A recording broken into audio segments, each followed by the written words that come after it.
사랑하는 성도 여러분, 그리고 자유 대한민국을 사랑하는 국민 여러분, 평안하십니까? 지금 이 시간은 2025년 10월 6일 음력으로 8월 15일 추석 명절 저녁 시간입니다. 지금 모두들 가족들과 편안한 시간을 보내고 있으리라 생각합니다. 그러나 여러분은 그리 마음이 편안하지는 못할 것이라 믿습니다. 저는 이 시간 강의를 하려고 설교를 하려고 선 것이 아닙니다. 현 시국에 대한 호소문이라 해도 될 것 같습니다. 다만 하나님 말씀을 통한 간절한 호소문입니다. 그래서 좀 특별한 영상을 준비했습니다. 아니, 앞으로 이런 영상을 지속적으로 올리려고 계획하고 있습니다.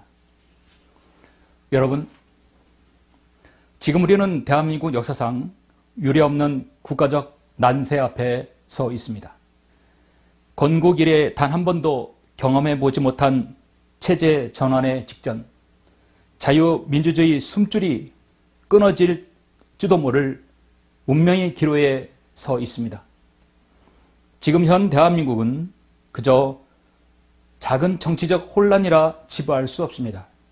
이것은 정권의 변화가 아닌 체제의 전환, 곧 공산화라는 국가 해체의 문턱 앞에 선 중대한 위기입니다. 공산주의는 이미 1917년 볼셰비키 혁명에서 시작되어서 우리 한반도에도 깊숙이 침투해 왔습니다. 상해 임시정부 내에서 이동희가 끌어온 공산주의의 사상은 결국 대한민국 임시정부를 위협했고, 이후 박헌영이 조직한 경성공산당은 남로당과 함께 6.25 전쟁이라는 제2의 체제 전쟁으로 이어졌습니다. 그 전쟁의 상처는 아직도 마르지 않았습니다. 그날 이후 이승만 대통령으로부터 박정희, 전두환 대통령을 거쳐 지금까지 이 순간까지 즉 반공산주의 사상은 단순한 이념을 넘어 대한민국의 생존의 근간이었습니다. 하지만 지금은 어떻습니까? 1987년 이후 김일성 장학금을 받고 교육받은 이념 세력들이 정치와 교육, 언론, 사법, 심지어 종교계까지 스며들어서 문화와 제도를 잠식했고, 자격 없는 최하류 정치인들의 야합으로 자유민주주의를 수호하는 윤석열 대통령을 탄핵하고 국회와 여론을 장악하여 자유민주주의 체제의 마지막 보루마저 무너뜨리려고 하고 있습니다. 지금은 단지 한 사람의 탄핵 문제가 아닙니다. 지금 이 탄핵은 1948년 8월 15일 건국된 자유 대한민국의 사망 선고와 다를 바 없으며 공산사회의 진입의 신호탄이며 한국교회와 모든 양심이 있는 시민들에게 닥쳐올 고난의 시작입니다. 우리는 설마라는 안일함 속에서 자유를 빼앗기고 있음을 직시해야 한다고 생각합니다. 저는 개인적으로 2002년부터 24년간 지금까지 한 지역교회를 거쳐 선교에 이르기까지 목회자요 설교자로서 하나님의 말씀을 세상에 전파하며 살아왔습니다. 저의 40, 50대, 30, 40대를 저의 모든 청춘을 하나님 말씀을 선포하는 데 썼습니다. 저의 인생에서 가장 젊은 나이며 왕성한 활동의 시기에 주님의 사역에 몸담았다는 사실을 저는 후회하지도 않고 자랑스럽게 생각합니다. 지금까지 2019년부터 3년간에 걸친 코로나 사태를 제외하고는 우리는 단 한 번도 종교의 자유에 대해 침해를 받아왔던 적이 없었습니다. 왜냐하면 지금 우리는 자유민주주의 체제 안에서 믿음 생활을 보장받고 있음을 우리는 알고 있습니다. 감사할 따름입니다.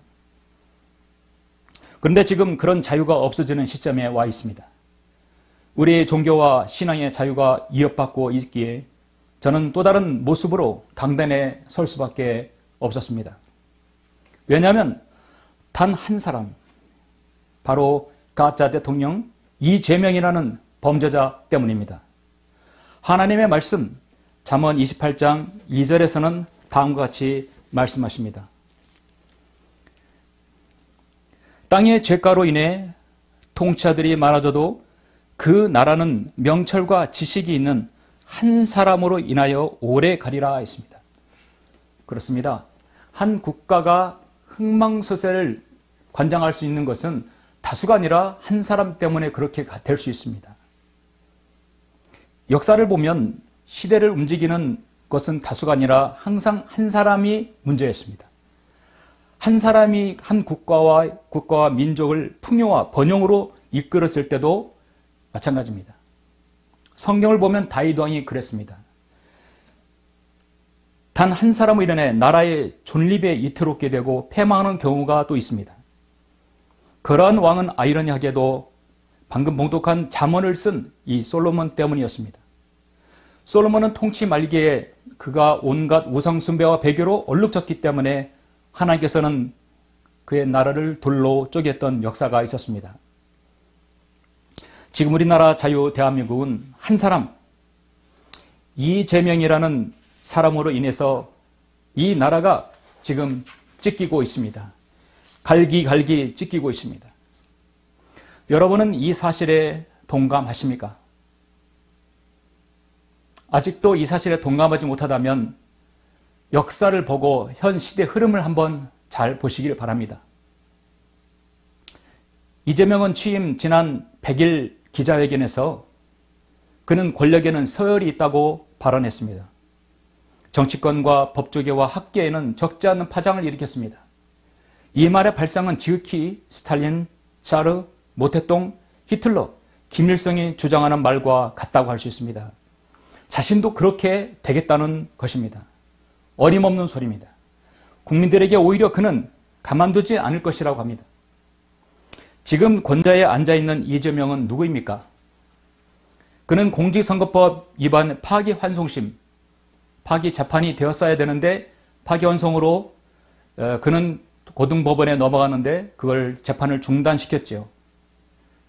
어차피 그는 유죄 판결로 일어난 범죄자입니다. 이준교사 2심, 대장경 백현동 위례 성남 FC 1심, 쌍방울 대북송금 1심, 경기도 법인카드 유용 1심 모두 다 지금 재판이 받고 있는데 그것이 다 중단되어 버렸습니다. 김민석 마찬가지로 전과 사범입니다. 집회 및 시위에 관한 법률 위반, 폭력 행위 등 처벌에 관한 법률 위반으로 징역 4년을 복역한 사람입니다. 국가보안법 위반으로 징역 1년 6개월을 선고받은 사람입니다.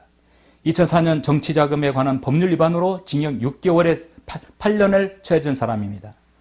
2008년 정치자금법 위반으로 벌금 600만 원을 2회나 받았습니다. 전과 사범입니다. 우리나라 대한민국 대통령과 국무총리의 권좌에 앉은 사람이 모두 다 범죄자라는 사실, 치욕스럽습니다. 이런 양아치 못한 범죄자들보다도 못한 인간들이 지금 이 나라를 갈기 찢고 있습니다. 지난주죠. 2025년 9월 26일 오후 8시경 대전의 국가정보자원관리원 본원에서 전산실에서 화재가 발생했습니다. 이 화재로 정부24 국가법령정보센터, 국민신문고, 안전신문고, 모바일 신분증, 인터넷 우체국 등 96개의 정부 전자시스템이 마비가 되었습니다. 이것은 국가 재난급입니다. 그런데도 이재명이는 재난수습은커녕 48시간 동안 보이지 않았습니다. 그 시간에 JTBC 예능을 찍었다는 정황이 드러났습니다. 오늘 방송을 한다고 하죠.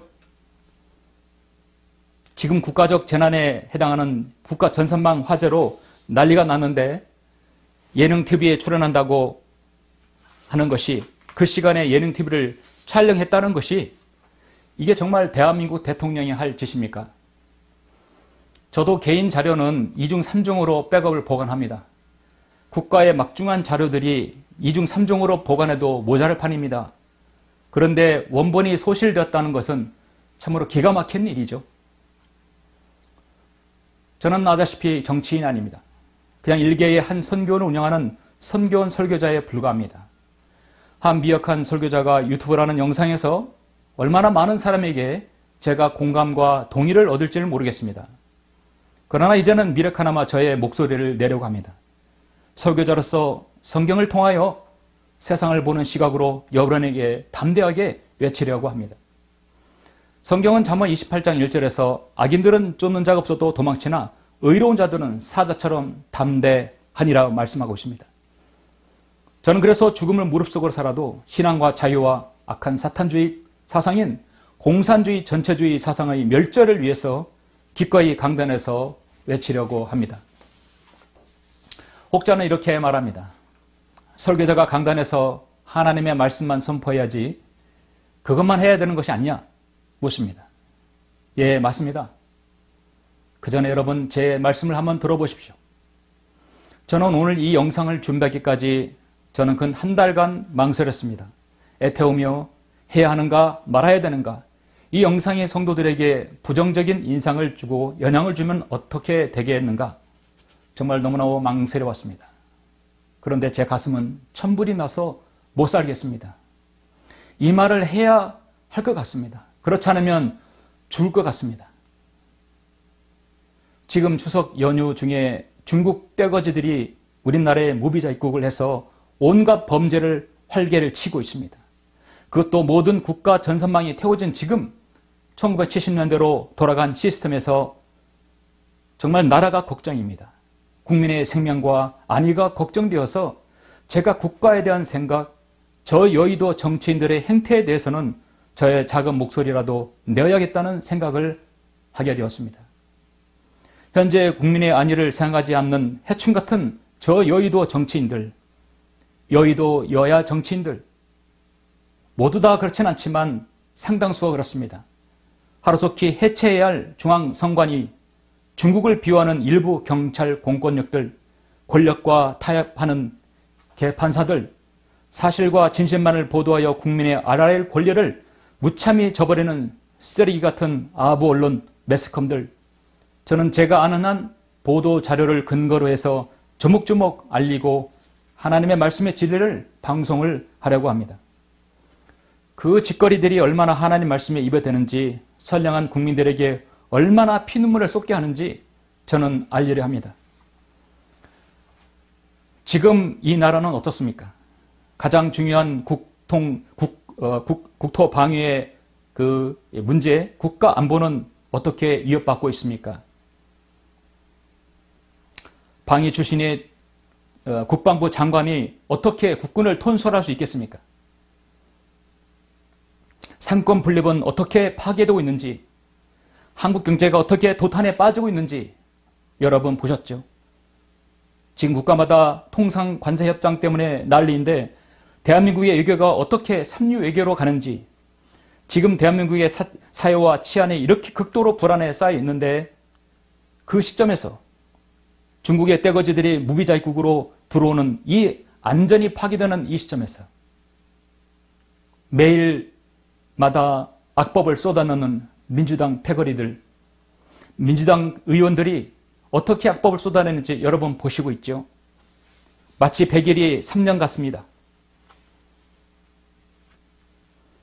국가안전 전선망이 불에 타다 보니까 중국에 무비자 입국한 사람들이 신원이 밝히지 않아서 파악되지 않는다고 합니다. 전국에 어디로 활기치고 돌아다니는지 알 수가 없습니다. 이 나라 교육계는 또 어떻게 공산화되는지, 전교조 운동을 했던 선두에 주셨던 사람이 지금 교육계 장관이 되었습니다. 윤석열 대통령이 말했듯이 지금은 고도의 하이브리드 전쟁의 시대입니다. 여러분, 우리는 이제 전쟁에 돌입했다고 보시면 됩니다. 앞으로 어떻게 우리가 그리스도인들이 이 세상에서 대처해야 할지 저는 여러분에게 방송할 계획입니다. 이것이 주님의 뜻이라면 기꺼이 하겠습니다. 로마서 13장에서 각 사람은 위에 있는 권세자들에게 복종하라. 하나님께로부터 나오지 않는 권세는 없나니 모든 권세는 하나님께서 정하신 것이라 했습니다.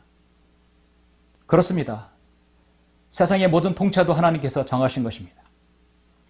그러므로 누구든지 권세자에게 거역하는 자는 하나님의 율례를 거역함이니 거역하는 그들은 스스로 저주를 받게 되리라고 분명히 말씀합니다. 모든 권세는 하나님께서 정하신 것이니 설교자는 이에 정치적 발언은 하지 말아야 한다고 말합니다. 그러나 로마서 13장 3절에서 다음과 같이 말씀을 우리는 분명히 알아야 합니다. 이는 다스리는 자들은 선행에 관해 대해서는 두려움이 되지 아니하고 악행에 대해서만 됨이니 내가 권세자를 두려워하지 아니하기를 원하느냐. 선을 행하라. 그러면 그에게서 칭찬을 받으리라. 그는 너에게 선을 이루기 위한 하나님의 일꾼이라 했습니다. 정당한 방법, 정당한 투표로서 선출된 대통령은 어떻게 일을 펼치든 그건 국민의 뜻이기 때문에 우리는 받아들일 수밖에 없습니다. 그러나 지금 이재명은 부정선거로 당선된 본 정권을 찬탈한 대통령입니다. 그는 선을 이루기 위한 하나님의 일꾼이 아니라 악을 이루기 위한 사탄의 일꾼입니다. 지금의 대한민국 대통령 행세를 하고 있는 이재명은 다시 한번 말씀드리지만 명백한 부정선거를 통한 대통령을 찬탈한 사람입니다. 고조선 이래 가장 악한 정치인 양아치입니다. 이런 인간이 대통령 권좌에 앉아서 나라를 다스리겠다고 합니다. 그는 선을 이루기 위한 하나님 일꾼이 아니라 악한 일을 이루기 위한 마귀의 자식입니다. 저는 결단코 그를 대통령으로 부르지 않습니다. 인정하지 않습니다. 부정선거로 정권을 찬탈한 자, 거기에 수많은 악법을 쏟아내는 민주당, 공산당은 저는 적어도 51명 이상이 부정선거로 당선된 의원입니다. 사실은 이 국회는 해산되어야 정답입니다.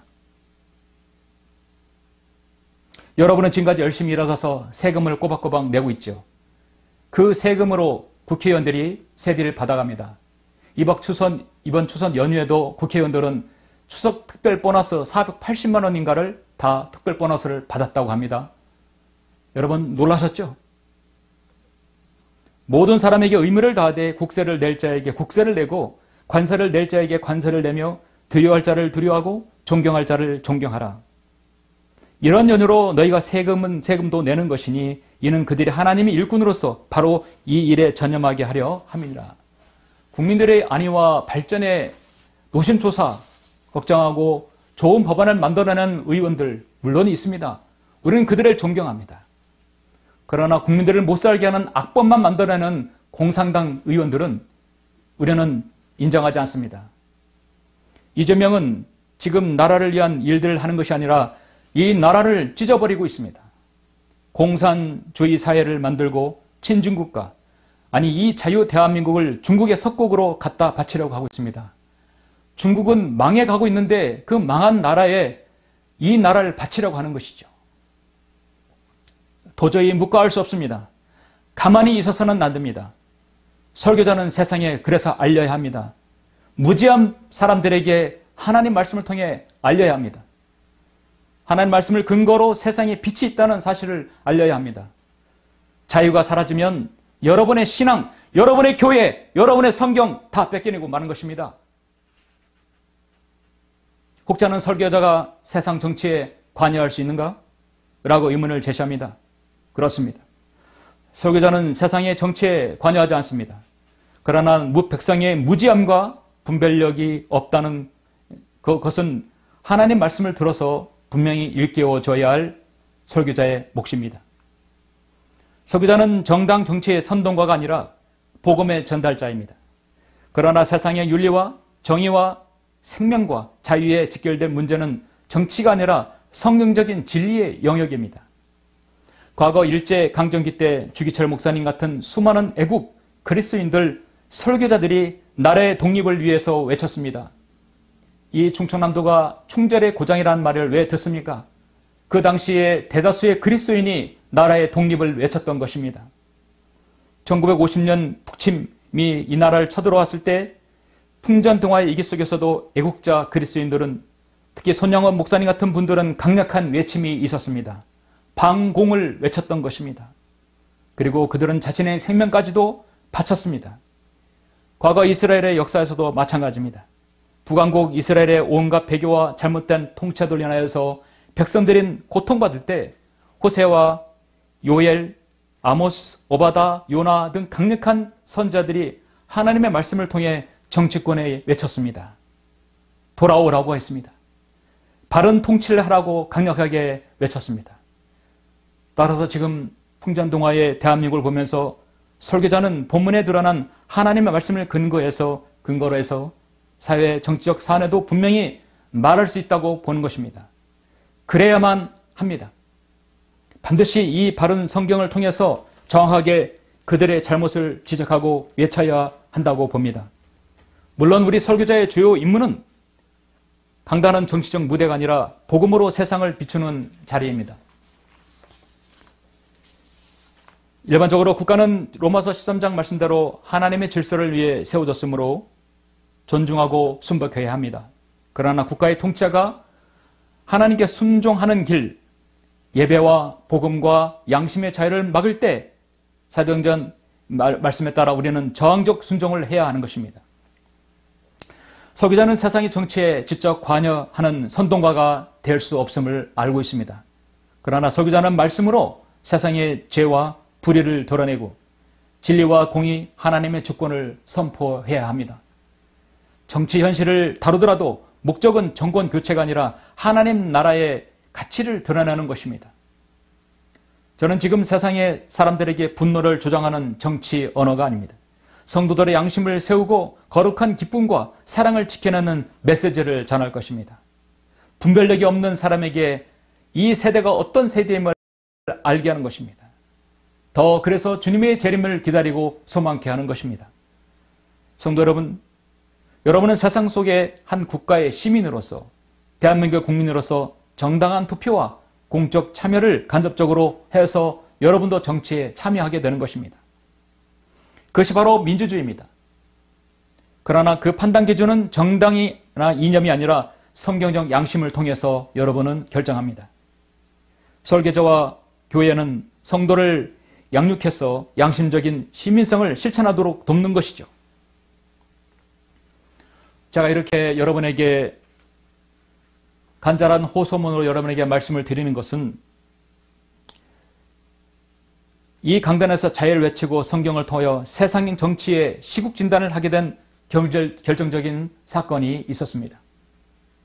그것은 미국 보수의 젊은 리더 찰리 커크의 죽음 때문이었습니다. 사실 저는 찰리 커크가 어떤 사람인 줄 잘 몰랐습니다. 그가 우리나라에 와서 강력하게 외침을 했을 때부터 알았습니다.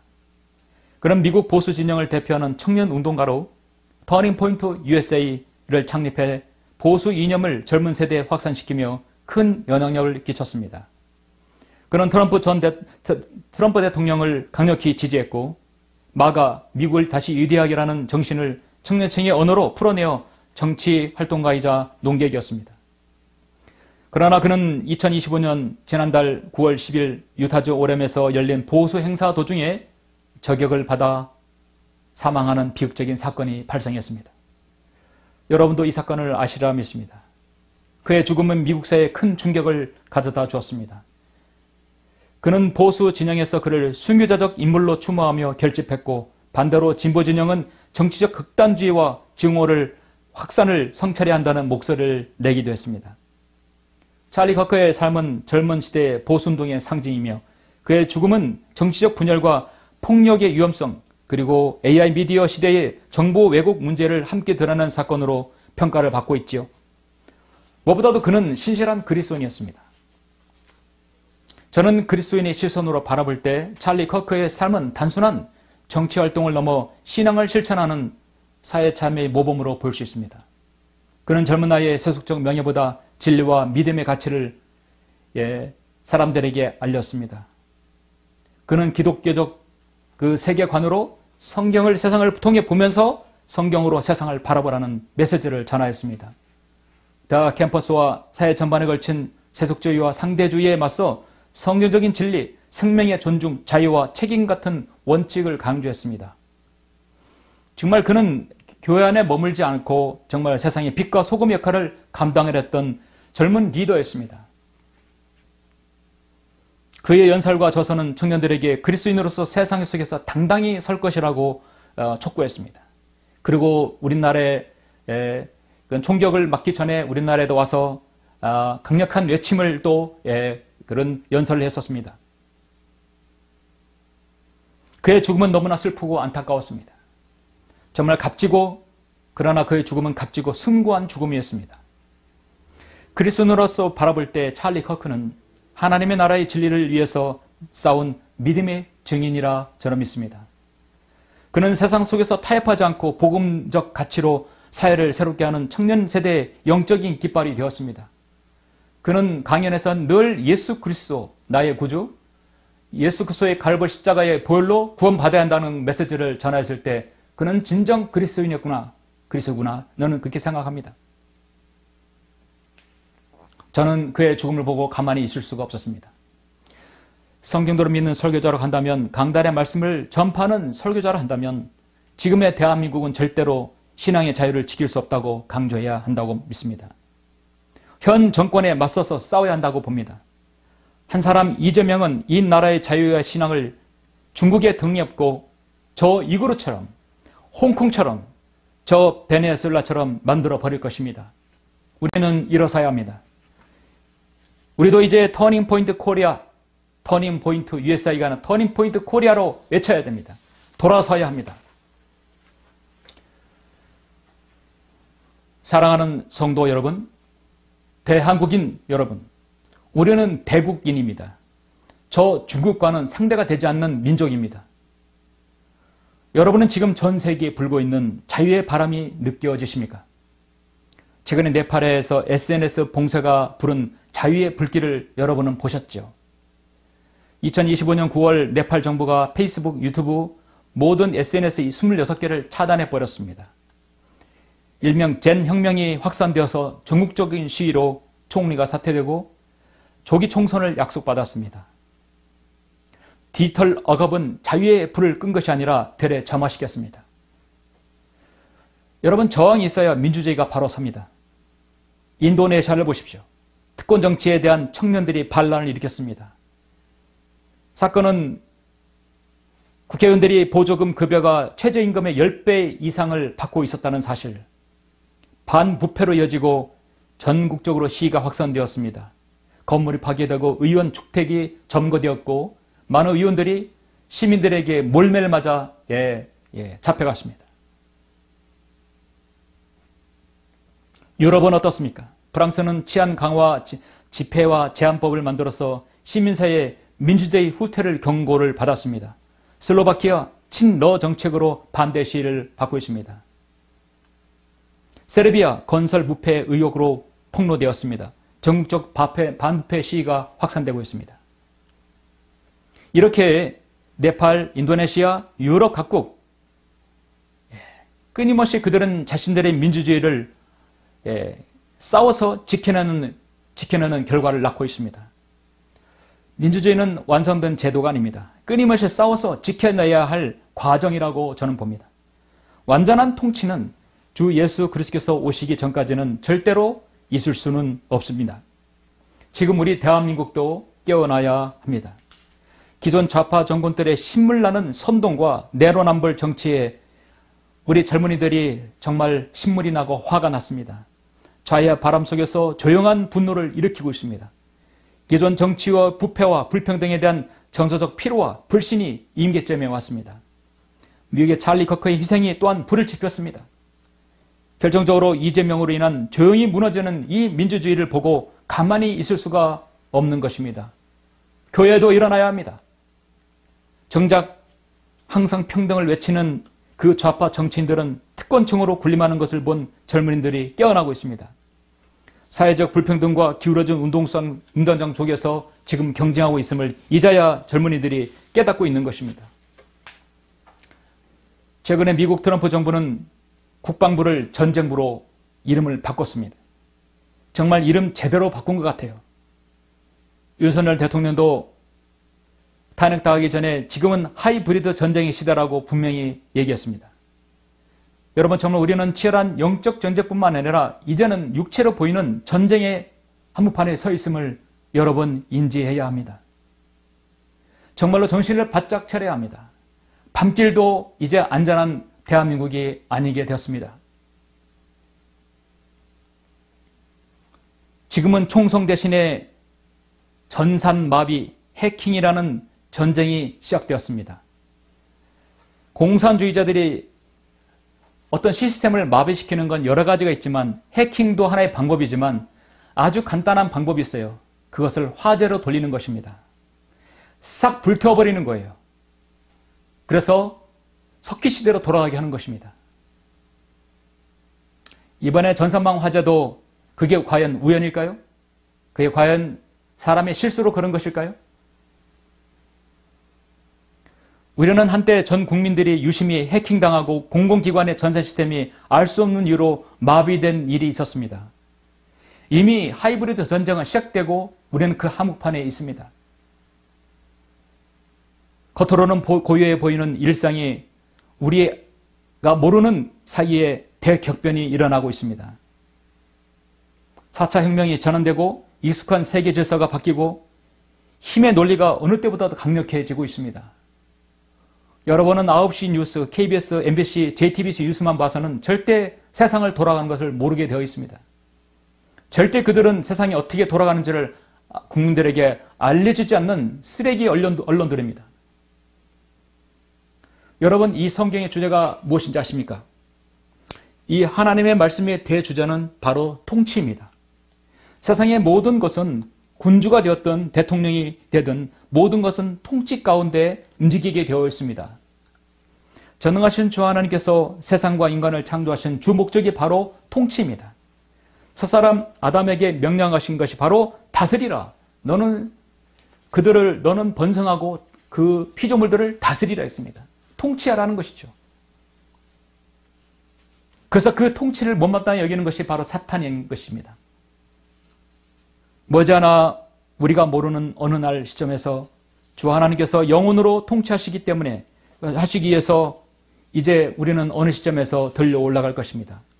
만화의 왕이신 주 예수 그리스도께서 곧 이 땅에 재림하시어 우리와 주님과 함께 세상을 1000년 동안 통치할 것입니다.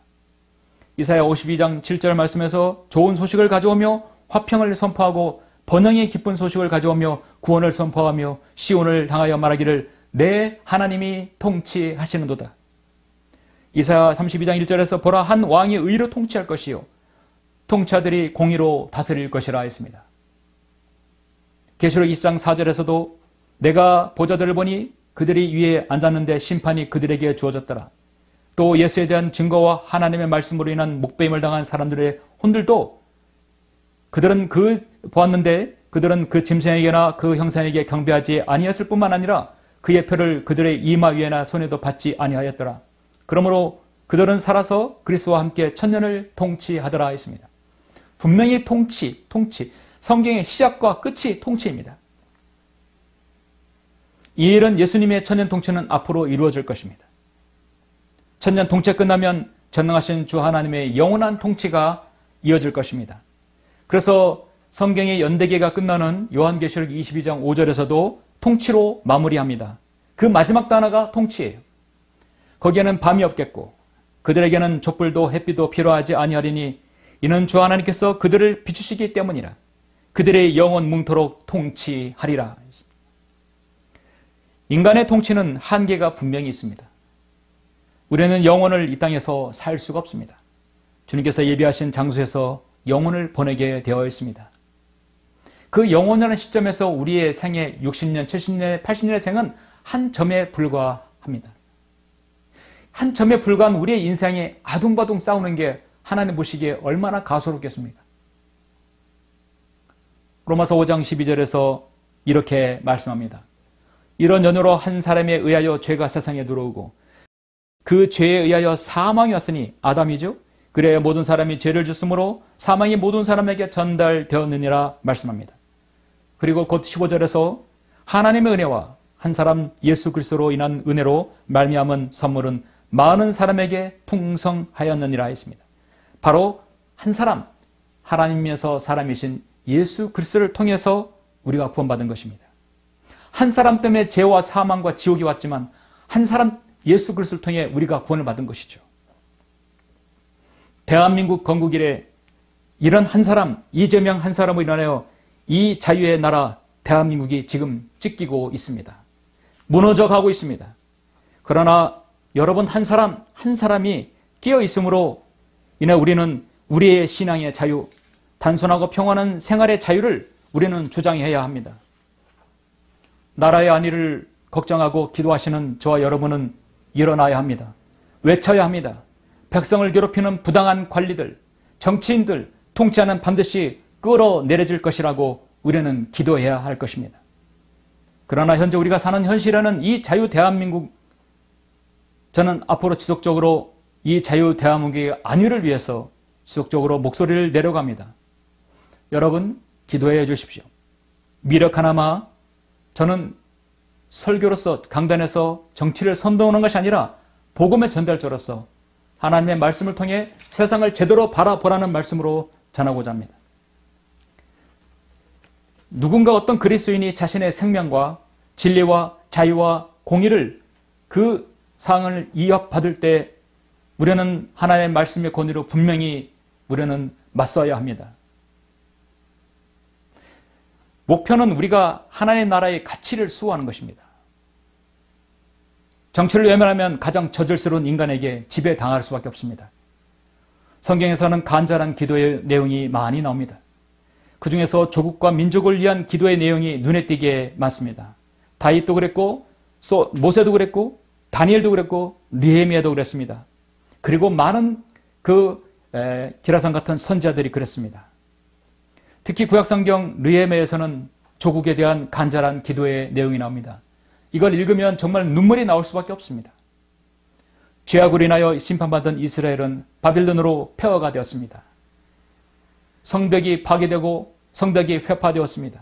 민족 전체가 70년간 포로로 끌려가는 일이 발생했습니다. 그러나 다니엘, 에스겔, 느헤미야, 스룹바벨, 에스라 같은 훌륭한 하나님의 이 민족 주제, 바로 하나님의 사람들이 있었기 때문에 포로에서 페르시아로부터 이제 귀환할 수 있었습니다. 국가의 존망은 바로 한 사람, 지도자 한 사람이 바로 서면 됩니다. 이스라엘 성벽이 회파된 것을 본 느헤미야는 간절히 눈물의 기도를 올립니다. 느헤미야 1장부터 보면 1장 5절부터 11절까지 보면 이렇게 기도합니다. 제가 간략하게 정리를 한다면 오 하늘의 주 하나님이여, 위대하시고 두려우신 하나님이여, 주께서 내가 간구하오니 주께서는 주를 사랑하고 주의 계명들을 준수하는 자들에게 언약과 자비를 지키시나이다. 오 주여, 내가 주께 간구하오니 주의 종의 기도와 주의 이름을 두려워하기를 열망하는 주의 종들의 기도에 이제 귀 기울이소서. 내가 주께 기도하오니 오늘 주의 종으로 형통하게 하시어 이 사람의 목전에서 종에게 자비를 베푸소서. 이제 잠시 저는 이 대한민국을 위한 기도로 오늘 설교자의 시국진단 첫 번째 영상을 저는 마무리하겠습니다. 제가 기도로 마무리하겠습니다. 함께 기도하시겠습니다. 전지전능하시고 사랑이 풍성하시며 자비로우신 아버지 하나님, 주님께서는 하나님을 사랑하고 주님 말씀을 지키는 자들에게 자비와 사랑을 베푸시는 하나님이심을 믿습니다. 지금 이 민족을 불쌍히 여겨 주옵소서. 먼저 교회가 바른 말씀 앞에 바로 서지 못했고 주님의 말씀을 경시했음을 용서하여 주옵소서. 지금 이 나라는 한 사람이 잘못된 범죄자 때문에 하나님의 의와 공의의 길을 떠나 혼란과 불의가 가득 차게 되었습니다. 지금 전국적으로 나라의 안위를 위해 기도하는 성도들의 간절한 부르짖음과 기도의 귀를 기울여 주옵소서. 느헤미야가 무너진 예루살렘을 보며 울며 기도하였듯이 지금 이름 모를 성도들의 마음으로 간절히 이 나라가 정상이 되고 평온한 일생을 찾기를 간절히 기도드립니다. 우리 또한 찢기고 상한 조국 앞에서 통회하며 엎드립니다. 주 하나님, 이 땅의 악한 통치자들로 인한 거짓과 탐욕을 멈추게 하시고 권세자들이 두려워해야 할 이름이 만주의 주 전능하신 주 하나님임을 알게 하여 주옵소서. 하나님을 두려워하고 국민을 사랑하는 위정자들이 바른 진리와 정의를 세울 수 있도록 다시 일어나게 하여 주옵소서. 다시는 이재명 같은 악한 통치자가 이 땅에 서지 않게 막아주시길 간절히 원합니다. 주님께서 다시 오시기까지는 공산주의 사상이 다시는 발붙이지 못하도록 막아주시길 간절히 기도드립니다. 주님께서는 땅의 죄가로 인해 그곳에 통치자들이 많아져도 그 나라는 명철과 지식이 있는 한 사람을 인하여 오래 가리라 말씀하셨습니다. 정말 하나님을 두려워하고 사회주의 공산주의를 배격하는 강력한 통치를 주시길 간절히 바랍니다. 의로운 백성은 사자처럼 담대하다고 주님께서 말씀하셨습니다.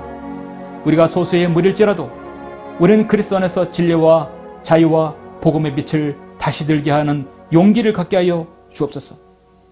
이 땅의 유한한 정치가 세상을 흔들 수는 있지만 복음만이 영혼을 바꾼다는 사실 우리는 믿습니다.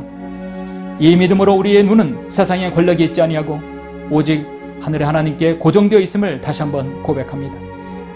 주여, 이 대한민국을 긍휼히 여겨 주옵소서. 이 나라를 회복하시고 주 하나님의 이름을 위하여 건국한 이승만 대통령의 마지막 기도처럼 바라옵건대 우리 민족의 앞날에 주님의 은총과 축복이 함께 하시옵소서. 우리 민족이 굳게 서서 국방에서나 경제에서나 다시는 종의 멍에를 매지 않게 하여 주시옵소서.